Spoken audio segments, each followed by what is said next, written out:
Unfortunately, I can't remember the name of the gentleman I played in my 4th game.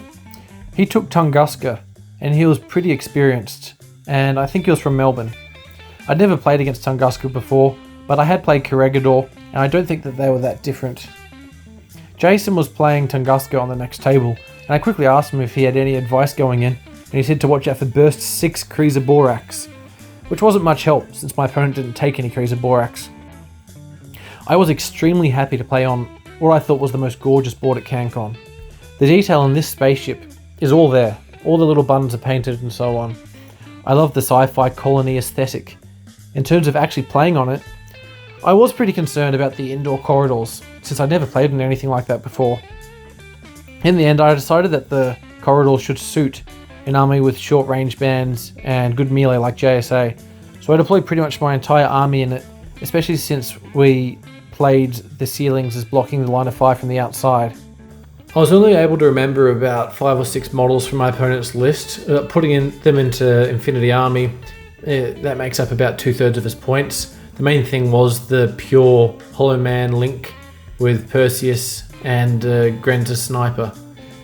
I deployed first because, again, I lost the lieutenant role and was basically forced into going first, even though the mission was Supremacy, where you want to end the game inside the 4 table quarters between the deployment zones.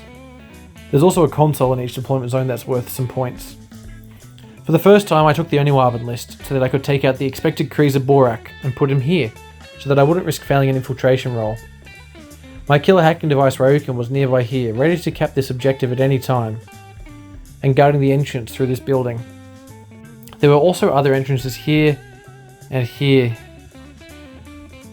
My Karakuri fire team took this central corridor, and for a change I deployed Yojimbo behind them, because his base was going to be a problem in the corridors, and these ones were a bit wider, and I thought it would make better use of his crazy koalas, though they hadn't done anything meaningful to date. This left my Samurai Corps to deploy on the left. As usual, I set up my Kaisotsu protecting my deployment zone. My opponent deployed a pure Hollow Man Corps with Perseus, a missile launcher, a hacker, and a Spitfire, sort of around this area. And he held back an MSV Grenza Sniper here at the end of his deployment. The rest of his army was mostly cheerleaders, I think. And in my first turn, I advanced the Karakuri aggressively up to here, knowing that she was worth 50 points to contest quadrants with, and pretty hard to dislodge. And since the scenario gives you points for controlling quadrants at the end of each round, as well as the end of each game, I hoped to have 3 quadrants under my control at the end of this round. I thought I had time with the Ryukin, so I didn't save any orders for her to activate the right console, which would turn out to be a mistake. On the left flank, my Samurai advanced into this room, and the Fort Observer Domaru activated the console. I didn't kill anything at all in this turn, but I hoped that I at least presented some headaches for my opponent. In my first turn, he used a Spitfire Hollow Man, who was hitting on 16s through cover, to take my Karakuri down to 1 wound with 1 order. Then he switched to his Missile Launcher Hollow Man, and took out Oda and all of the mines I'd placed, which was a very smart move. Normally I'm careful not to put Oda too close to the Karakuri in case she catches a blast template like this, but I didn't think there was much risk in this case, which was obviously a mistake. Again, she clearly failed her dodge +3 roll, and in fact during this game I passed only a couple of armor saves in total. It was a really bad game on the dice. And worse, all I had on the right 3/4 of the board now was a killer hacking device Ryukin, a base unupgraded Domaru, and Yojimbo, though I still had the Oniwaban as a wild card. My opponent also used a picture to drop a repeater here, which was a problem since I would have to leave the building to get line of fire to it, and to add insult to injury, he took out my missile launcher Tanko, who was hanging out of this doorway here. At this point, I felt the game was already lost. I hadn't so much as wounded a single enemy model. At the end of the round, we each scored 2 quadrants, but I had nothing left which could seriously challenge a 5-man pure heavy infantry corps fire team. In my second turn, being a bit pessimistic and sleep deprived, I forgot to activate the right console with my Ryukin, for some reason preferring to dump a bunch of shock mines in the room and finish her turn in Cyber Mask here. Yojimbo moved up and dumped his crazy koalas, and I spent the rest of my order putting a CSU and Kaisotsu into suppressive fire down here.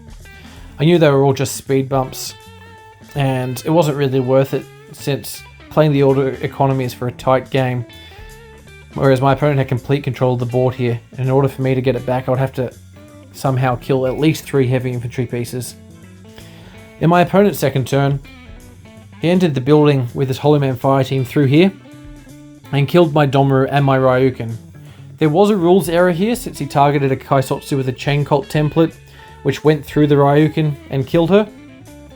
Well, actually just pinged off her armor, but she ended up having to dodge in response, which brought her out a Cyber Mask, which allowed Perseus to chop her down in CC. This shouldn't have happened, since impersonation markers are considered friendly and can't be hit by templates, but I really don't think it would have made any difference at all. He had an entire 5-man fire team with which to discover, and plenty of orders to spare. Laughably, this armor save was the only one I passed in this turn, but the main upside was that my Suppressive Fire CSU Secdet did manage to kill one of the Hollow Man, which is the first casualty I've managed to inflict so far.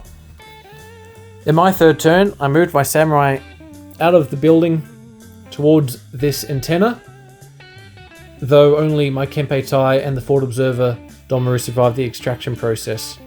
I took out the repeater and tried to cap the antenna to claw back some objective points, as well as contest this table quadrant, as there was only a Flash Pulse remote on it. He declared his aero against my Kempe Tai, but I reminded him that my Domaru had Fort Observer and that my Kempe Tai wasn't a specialist, so he swapped his aero to the Domaru and stunned him, preventing me from activating this objective. The Kempe Tai at least managed to kill the remote. I used a few orders to put some more Kaisotsu and my remote into defensive suppressive fire positions, but the main feature of my final turn was finally revealing my Oniwaban. It was pretty much pointless at this stage, because there was no way he was going to make his way through 4 heavy infantry, but I hoped I could make enough of a mess to slow my opponent down and keep the scoreline from blowing out. Unfortunately, he died to a pistol arrow before he could so much as get a CC attack off. My opponent's final turn was short and sweet. He advanced his Hollow Man to this console and activated it, killing all of my overwatching pieces, though my lieutenant did manage to wound a Hollow Man and kill a Rem on the way. I ended up losing 7-2, so the fact that I didn't activate my right console or complete my easy classified objective didn't end up mattering, since 7-4 isn't really any better. Though I suppose if my Fort Observer Domaru hadn't been stunned, I could have made it 7-5 and got an extra tournament point. Honestly, I was just glad the game was over. From the moment my first turn ended, I'd been utterly dismantled by my opponent, and I could not roll a dice to save my life. I was now 2 from 4 at CanCon, with 1 game to go.